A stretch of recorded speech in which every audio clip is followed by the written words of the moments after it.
ഇതാ ഞാൻ സകലവും പുതുതാക്കുന്നു എന്ന് അരുളി ചെയ്തു. ഇതാ ഈ 5-ാമത്തെ വാക്യമാണ് നമ്മൾ എടുത്തത്. ഇതാ ഞാൻ സകലതും. അപ്പം പുതുതാക്കി കഴിഞ്ഞാൽ ഇതും കൊണ്ടാണ് ക്രിസ്തുവിലായാൽ പുതിയ സൃഷ്ടി. ഈ പുതിയ സൃഷ്ടികൾക്ക് വേണ്ടിയിട്ടുള്ളതാണ് ഈ പുതിയ യെരൂശലേം. എന്നുവെച്ചാൽ മാനസാന്തരപ്പെട്ട, ക്ലിയർ ആയിട്ട് പറയാം, മാനസാന്തരപ്പെട്ട എന്ന് പറഞ്ഞാൽ അറിയാമല്ലോ, നമ്മുടെ പിതൃപാരമ്പര്യത്തെ ഉപേക്ഷിക്കണം, നമ്മുടെ പൗരോഹിത്യത്തെ തള്ളിക്കളയണം, പാരമ്പര്യത്തെ ഇതൊന്നും നമ്മളെ രക്ഷിച്ച് പാപമോചനം തന്നോ? ഇല്ലല്ലോ. ഇതെല്ലാം പൂർണ്ണ ഹൃദയത്തോടെ തള്ളിക്കളഞ്ഞിട്ട് എനിക്ക് വേണ്ടി ഈ സ്വർഗം വിട്ടിട്ടാ കർത്താവ് ഇങ്ങോട്ട് ഇറങ്ങി വന്നത്. മനസ്സിലാക്കണം, ഈ സ്വർഗത്തിന് മനോഹരത്വം വിട്ടിട്ടാണ് കർത്താവ് ഒരു മനുഷ്യനായിട്ട് താഴ്ത്തി വന്നിട്ട് ഈ നിന്ദയും അപമാനവും ഏറ്റത്. ആ ക്രിസ്തുവിനെ ഞാൻ എൻ്റെ ഏകരക്ഷകനായിട്ട് അംഗീകരിക്കുക. ഇത് ഞാൻ മറ്റൊന്നിനെയും ആരാധിക്കത്തില്ല, മറ്റൊന്നിൻ്റെ മുമ്പ് ഞാൻ കുമ്പിടത്തില്ല. എന്നിട്ട് ഇങ്ങനെ മാനസാന്തരപ്പെട്ട് അപ്പം അങ്ങനെയാണെങ്കിൽ നമ്മൾ മതഭക്തി തള്ളിക്കളയണ്ടേ, പുരോഹിതന്മാരെ തള്ളിക്കളയണ്ടേ? ഇതെല്ലാം തള്ളിക്കളയാതെ ഒരിക്കലും നമുക്ക് ക്രിസ്തുവിലേക്ക് തിരിയാൻ പറ്റത്തില്ല.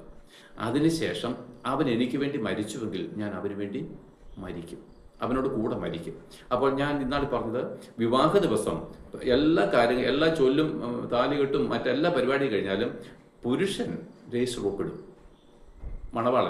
മണവാട്ടിയും കൂടെ ഒപ്പിട്ടെങ്കിൽ മാത്രമേ നിങ്ങൾക്ക് അവളെയും വിളിച്ചുകൊണ്ട് വീട്ടിലോട്ട് വരാൻ പറ്റത്തുള്ളൂ. എന്ന വണ്ണം യേശുക്രിസ്തു നമുക്ക് വേണ്ടി മരിച്ചത് വഴി അതൊരു സൈഡ്, അവൻ്റെ ഭാഗം പൂർത്തീകരിച്ചു. എന്നിട്ട് ഈ മണവാളൻ ഒപ്പിട്ടിട്ട് മണവാട്ടിയുടെ മുഖത്തോട്ട് നോക്കിയിരിക്കുക. ഇവൾ ഒപ്പിട്ടില്ലെങ്കിൽ ഒരിക്കലും അവൾക്ക് നിങ്ങളോട് വരാൻ ഒക്കത്തില്ല. അപ്പം കർത്താവ് ജനിച്ച നാൾ മുതൽ കർത്താവ് മുഖത്ത് നോക്കുകയാണ്, ഞാൻ ഒപ്പിട്ടതാണ്, നീ സൈൻ ഇടുന്നതിന് വേണ്ടി വെയിറ്റ് ചെയ്യാം. ആ സൈനാണ് സ്നാനം. ആ സ്നാനത്തെ നമ്മൾ നിഷേധിക്കുമ്പോഴും നമുക്ക് ഈ പുതിയ യേശുവിൽ പ്രവേശിക്കാൻ സാധ്യമല്ല. അങ്ങനെ സ്നാനമേൽക്കുമ്പോൾ ദൈവം തൻ്റെ അധികാരം നമുക്ക് തരാനാണ് പരിശുദ്ധാത്മാവ്. അപ്പോൾ ഈ പരിശുദ്ധാത്മാവുള്ളവർ പിന്നെന്താണ്? ഭാര്യ ഭർത്താവിനെ കീഴടങ്ങി ജീവിക്കുന്ന പോലെ നമ്മൾ സഭ കർത്താവിനെ കീഴടങ്ങി ജീവിക്കുക. ഇതാണ് ക്രിസ്ത്യ ജീവിതം. അപ്പോൾ ഇങ്ങനെയുള്ളവർക്ക് വേണ്ടിയിട്ടാണ് ഈ പുതിയ യെരൂശലേം. നോക്കിക്കേ, ഇത് ഞാൻ അവസാനമില്ല. ദൈവം നമ്മുടെ കൂടെ ഇരിക്കുക. ദൈവം തന്നെ നമ്മുടെ ഭൂമിയിൽ കർത്താവിന് വേണ്ടി അനുഭവിച്ച കഷ്ടങ്ങൾ, നമ്മുടെ കണ്ണുനീരെല്ലാം ദൈവം തന്നെ നമ്മുടെ കണ്ണുനീര് തുടച്ചു കളയും.